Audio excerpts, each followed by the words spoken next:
Boa tarde, meu aluno, meu querido aluno, minha querida aluna. Vamos hoje para a atividade 3 de Filosofia, Introdução à Filosofia da Cultura, Mito e Cultura. A habilidade que vamos tratar é refletir sobre a importância do conceito de alteridade para a análise de diferentes culturas. Vamos estudar um pouco o mito, cultura, alteridade, etnocentrismo e relativismo cultural. Vamos partir desse esquema da mitologia grega. É um esquema muito simplificado, logicamente, porque a mitologia grega é toda uma gama de deuses, de relações com os homens. Vocês, como eu já falei no primeiro bimestre, têm conhecimento da mitologia grega através de vários filmes, né, que estão aí na atualidade, também por jogos que tratam desse tema, e é um tema muito interessante, não é? A mitologia grega ela é muito abrangente. Naquele primeiro bimestre, nós vimos que a mitologia grega servia para uma coisa específica, para explicar o mundo natural e humano. Imagine que o ser humano sempre teve a necessidade de explicar o mundo ao seu redor. E como que ele o fazia? Durante o passar do tempo, ele sempre fez de diferentes maneiras. Hoje nós fazemos através da chamada ciência, que nós criticamos na aula passada. Naquela época, imagine, os mitos datam mais ou menos do século XI a.C. Imagine que naquela época havia tecnologia para explicar o que se acontecia? Não, né? Só havia os sentidos e a interpretação daquele grupo. Então, na Grécia, eles faziam uso da mitologia para explicar os fenômenos naturais. Porque chove, porque Zeus estará bravo conosco que fez cair a água do céu, ou está feliz e fez cair água para que brotassem as nossas colheitas, e assim por diante. Era uma explicação mitológica. Aqui nós voltamos na questão de se o mito ele é verdade ou mentira. Caso caia isso no seu vestibular, porque já vi essa questão cair uma vez, a mitologia é uma verdade. É uma verdade para aquele povo, naquela época, explicar as suas relações com o mundo natural. Todos os fenômenos que aconteciam tinham que dar uma explicação de cunho mais racional ou tentar inteligibilizar a questão, e eles usavam da mitologia. Então, a mitologia, para aquele povo naquela época, é uma verdade para tentar explicar a sua realidade. Ok? Vamos partir para um outro ponto da mitologia. Então aqui temos o esquema da mitologia grega. Vou chamá-los todos de deuses, apesar de nem todos aqui nessa lista que compus são de fato deuses, mas apenas para que nós nos entendamos. Então o primeiro deus foi Caos, né? O primeiro deus do universo. Caos era uma realidade onde não havia nada inteligível, não havia nada. Se houvesse alguém no caos, seria uma queda constante num vazio eterno. Então, Caos, sentindo-se solitário, cria o primeiro ser, que é Gaia. Então, Gaia, filha de Caos. Gaia é a personificação da Terra, ok? E com quem Gaia se casa? Gaia se une a Urano. Urano é a personificação do céu, né? Urano, nesse momento, é o deus do universo. Quando Urano se casa com Gaia, se você tiver a possibilidade de olhar pela janela e ver o horizonte, ver que a Terra está acoplada ao céu, não é? Gaia e Urano começam a produzir filhos, né? A ter filhos. Só que como Urano não se desapega de Gaia, os filhos começam a nascer dentro do ventre de Gaia, e Gaia começa a sofrer com dores de parto. A mitologia grega ela é muito simbólica e ela tem que ser plástica, no sentido de visual. O homem grego, assim como também o homem hebreu, da mitologia hebraica, de onde foi escrito parte da Bíblia, também tinha essa necessidade de plasticidade. Eu tenho que ver algo para eu entender algo, não é? Por exemplo, quando Jesus foi batizado no Rio Jordão por João Batista, o que é que desce né? O Espírito Santo desce até Cristo sendo batizado em forma do quê? Em forma de uma pomba, porque a pomba é visual, assim o hebreu consegue inteligibilizar aquilo, ele consegue entender, ele consegue plasmar aquilo numa imagem. Então tem uma das partes da mitologia onde Gaia aparece conversando com os seus filhos. Olha, meus filhos, eu estou sentindo muitas dores. Papai, Urano, não sai de cima, eu não consigo fazer com que vocês nasçam. E eu preciso de algum plano para que consigamos tirar papai. E o filho mais novo de Urano e Gaia, né, que é Cronos, que é a personificação do tempo, ele diz, deixa comigo, mamãe. Pega uma arfange, que é aquele instrumento conhecido como a morte, né, para roçar capim, roçar grama, e Cronos decepa o órgão viril de Urano, né, jogando-o ao mar, onde nasce Poseidon, e o sangue de Urano faz com que nasçam as ninfas. Uma vez que o Cronos toma conta do mundo, ele torna-se o deus do universo. Tornando-se o deus do universo, ele pensa, como eu, filho de Urano, tirei meu pai do trono e assumi o lugar dele como deus do universo, algum dos meus filhos, se é que eu virei a ter filhos, poderá fazer o mesmo comigo. Então o que ele faz? Quando Reia, sua mulher, né, vem e numa noite caliente tem o seu primeiro filho, Cronos o devora. E assim ele começou a fazer com todos os filhos que nascessem. Iam nascendo filhos, ele ia devorando.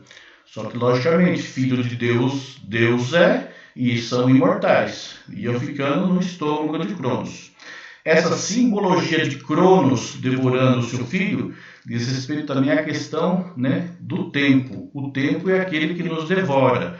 Não podemos parar o tempo. O tempo vai, conforme vai passando, vamos envelhecendo e um dia pereceremos. Né? Um filho de Cronos é salvo pela sua mãe Reia e é escondido numa caverna em Gaia e é criado pelas ninfas até que tenha força para vir e derrotar seu pai. Esse filho que foi salvo das garras de Cronos é Zeus. Depois de toda uma guerra chamada Titanomaquia, onde os titãs se unem a Zeus e combatem a Cronos, e tem todo, diz a mitologia, 10 anos de guerra sangrenta, só que Deus não mata Deus, Deus é imortal, o que tem uma parcela dessa guerra, né, tem que derrotar a outra e prendê-la. E no final, Zeus consegue a vitória através dos hecatônquiros, que vocês depois podem ver, são aqueles seres de 50 cabeças sem braços. Quando Zeus liberta eles do Tártaro, dizem que só com um grito das suas 50 cabeças já derrotaram os exércitos de Cronos. Cronos então veio a ser preso no Tártaro e, se fôssemos seguir a mitologia grega, quando há um tremor de terra, que hoje a ciência explica pela embate ou separação das placas tectônicas, seria, dentro da mitologia, Cronos tentando fugir da sua prisão do Tártaro. Qual é a diferença, e isso que nos interessa, entre Zeus como deus do universo, diferente de Cronos e diferente de Urano? O que ele fez diferente? Ele reparte as tarefas. Cronos era um deus que queria segurar todo o poder para ele, assim como o seu pai Urano. Já Zeus não. Né? Zeus se torna o senhor do universo, o deus do universo, e ele reparte o poder com seus irmãos. A Hades, ele dá o submundo, que não é o inferno entendido como a mitologia católica cristã, hebraica, é o submundo. E Poseidon fica senhor dos mares, né? E o que faz mais Zeus, isso que é muito importante para nós, e aqui entenderemos bem para que serve de fato a mitologia. Zeus ordena o mundo, Zeus dá uma ordem a todas as coisas. Todas as coisas agirão segundo um ordenamento dado por Zeus. Todas as coisas terão, então, uma finalidade. Por exemplo, qual é a finalidade do vento? O que o vento faz? O vento venteia, e quando venta, ele tem a finalidade de trazer, esfriar mais o lugar, digamos assim, dar uma esfriada e ajudar na polinização das flores. Então essa é a finalidade do vento. Qual é a finalidade do sapo? O sapo sapeia, e sapeando, o que ele faz? Come insetos e ajuda no equilíbrio da fauna e da flora, não é?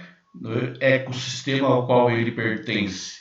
Segundo a mitologia grega, essa foi uma ordenação feita por Zeus. Todas as coisas têm uma ordem de ser. Dentro dessa ordenação, aquele ser é feliz. E assim o universo está conectado, e assim o universo está em equilíbrio. Ok? Eu já havia feito essa pirâmide em sala de aula. Aqui as trago de novo para tentar explicar como entra dentro desse esquema piramidal do mundo grego a questão da mitologia. O mundo grego ele é ordenado, ele é um mundo organicista. Cada um tem um lugar específico dentro do mundo grego. Então aí vocês veem por essa figura que na base da pirâmide estão os artesãos e agricultores, que, como vocês podem ver, é a maior parte, né? A maior parte das pessoas acabam indo para essa camada da sociedade grega. A segunda camada é a dos guerreiros, e a terceira camada, que é a menor, cabe aos magistrados, que seriam aqueles que iriam comandar o mundo grego. A sociedade grega tinha que ter um comando, e esse comando seria dos magistrados. Então, para o mundo grego, não há uma igualdade, você é igual ao outro, não. Há uma divisão. Há quem é superior e há quem seja inferior. Imaginemos então que esse que está lá no artesão, ele diga: eu não estou muito contente de estar aqui, posso mudar a minha camada social, posso ascender, posso subir a guerreiro ou a magistrado? E a resposta é clara: não. Você está aí porque este é o seu lugar natural, e, ademais de ser o seu lugar natural, ele foi escolhido por Zeus. Zeus o escolheu. Aí o cara pode pensar, mas como é que eu caí aqui? O que me fez vir a esta camada? Aqui entra em jogo a questão educacional. O mundo grego, o jovem é retirado da casa paterna a partir dos 9, 10, 11 anos. O meninos e menina até essa idade são criados iguais na casa grega. A partir dos 9, 10 anos, o menino é levado a um lugar chamado liceu e palestra. No liceu trabalhará a mente, né? Tudo que faz parte em relação a matemáticas, a literatura, tudo que faz parte do mundo abstrato.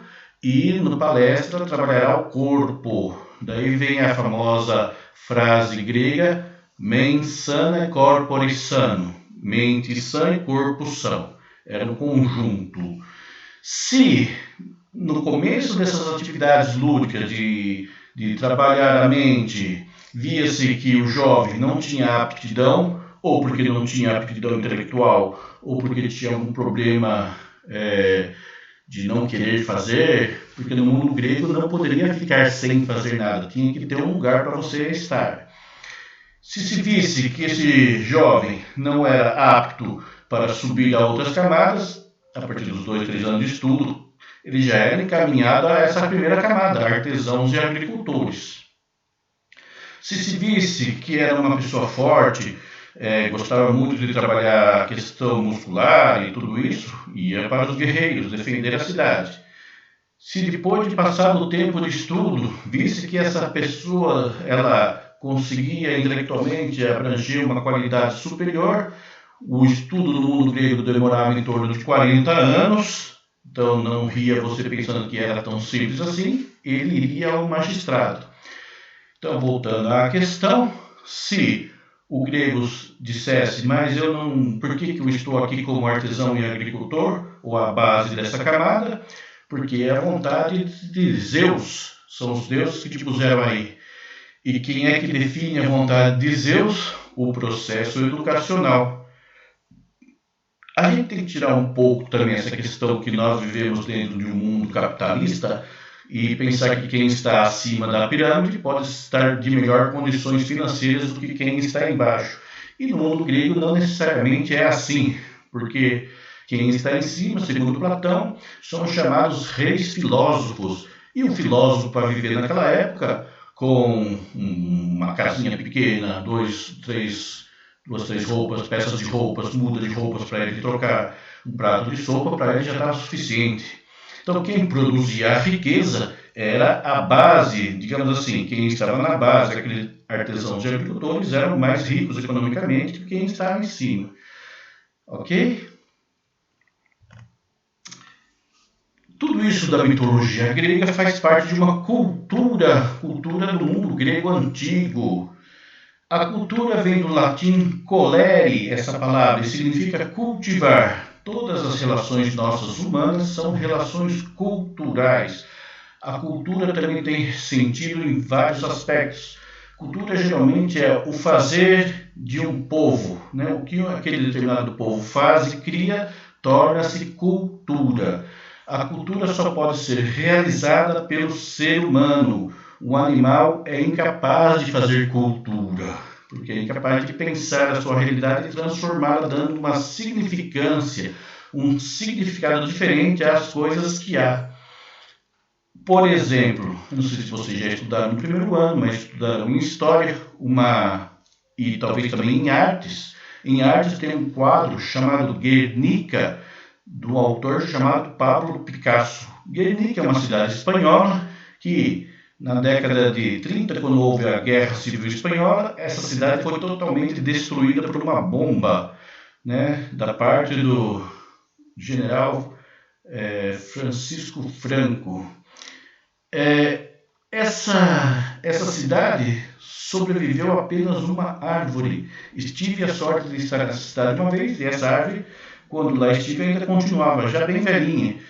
Aquela árvore, para aquele povo, tem um significado diferente, não é apenas uma árvore. Culturalmente, ela é símbolo da vida. Então, a cultura é aquilo que transforma a realidade em si para uma realidade para si, dar uma outra significância. Então, a gente pode ver danças, músicas, expressões, pinturas, expressões de escultura, tudo são expressões artísticas que fazem parte do arcabouço da cultura. Cultura também significa cultivar algo. Por exemplo, aqui na nossa região, a cultura é a cultura da plantação do caqui, né? Se formos a vinhedo, a plantação de uvas. E assim, cada região cultiva uma determinada cultura, uma determinada planta ou produto que é melhor naquela região. Culto também pode ser uma pessoa que, por uma série de conhecimentos adquiridos, ela se torna culta, ele sabe um pouco mais daquilo ou daquilo outro. Existe uma cultura melhor que a outra? A resposta é não. O que existe são diferenças culturais. Então aqui entramos no que se chama relativismo cultural.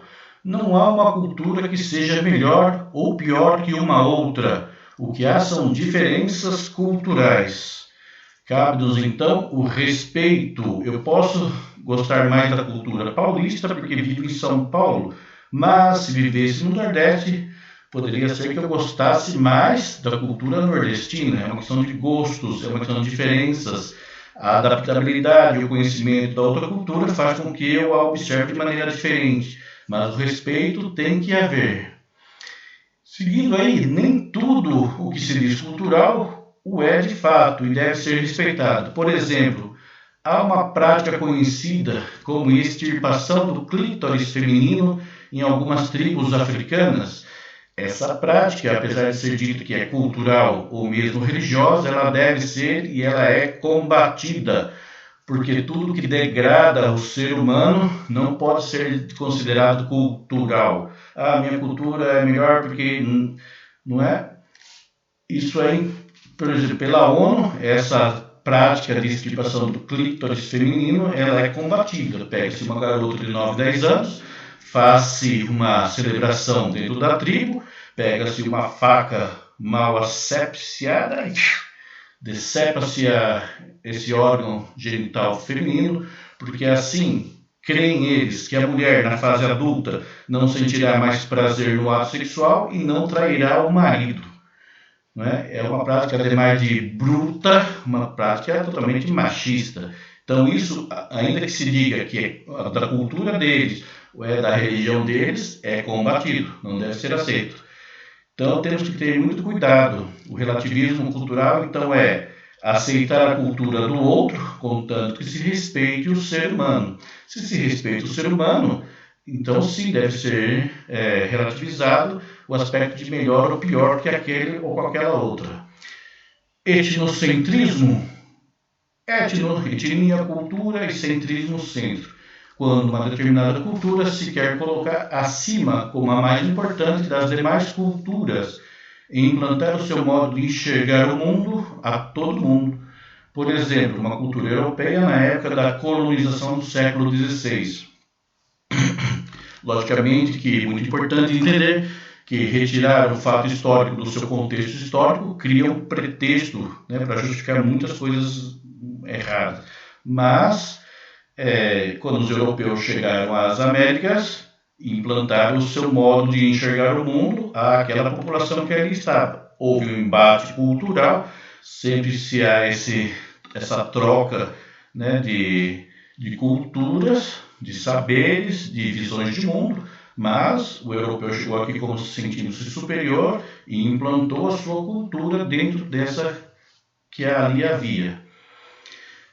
Modernamente, podemos imaginar, por exemplo, nós, há um tempo atrás, há uns 50 anos atrás, por exemplo, não havia lanche fast food.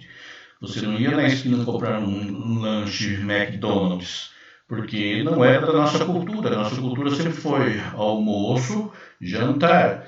Se você tiver a oportunidade de visitar, conhecer Estados Unidos da América, verá que na hora do almoço lá nos Estados Unidos, ao redor das 11, meio-dia da manhã, eles de fato comem apenas um lanche. É um lanche, umas batatas fritas, e isso tem uma explicação dentro da mercadologia do capitalismo. Imagine que você esteja na linha de produção e ela está ascendente. Se você come só um lanchinho, o seu estômago ainda mantém-se no ritmo e você continua ascendendo a linha produtiva. Aquilo não decai. O que acontece às vezes num país como o Brasil, a linha produtiva está caindo, na hora do almoço você come como um esfomeado, né? E a sua linha produtiva começa a cair. Então você tem que ter um segundo turno, que é um cara que já chegou com o estômago mais ou menos vazio. A linha produtiva continua aquecendo. Terceiro turno, e assim por diante. Mas aqui o etnocentrismo eu creio que a minha cultura é melhor que a outra e quero implantá-la em todo mundo. Então essa cultura de lanche fast food não é da nossa cultura, mas foi nos implantado como sendo algo bom. Não nos foi imposto como poderia ser a cultura europeia na colonização, imposta através da força, mas é imposta através da ideologia. Olha que gostoso, e manda propaganda em cima de propaganda, e você vai achando que aquilo é muito bom, e você vai adquirindo aquilo como sendo um hábito. Essa termo da industrialização da cultura, vamos voltar com ela nos segundos anos, quando estudarmos a massificação do ser humano. E outro termo é a alteridade. Esperemos a moto. A alteridade, do latim alter outro, é quando há a capacidade de se colocar no lugar do outro e perceber o mundo desde uma perspectiva diferente. Nesse processo, entender a importância cultural de todos os povos. Então, a alteridade coloque-se no lugar do outro e veja como aquela cultura talvez não faça sentido para mim, porque não pertenço àquela cultura. Mas se o fizesse, se pertencesse, faria sentido. Então, o sentido de algumas expressões culturais que para mim pode ser algo abstrato, algo falho, respeitando o ser humano como havíamos dito, é nada mais do que uma questão de alteridade, entender o outro dentro da sua perspectiva de mundo, dentro do seu saber, dentro do seu, da sua historicidade. Ok? Então, meus queridos alunos, desejo a vocês muita sorte nos seus estudos, que esse tempo que agora estamos passando termine o mais breve possível. Deixo um forte abraço a todos e até a nossa próxima aula.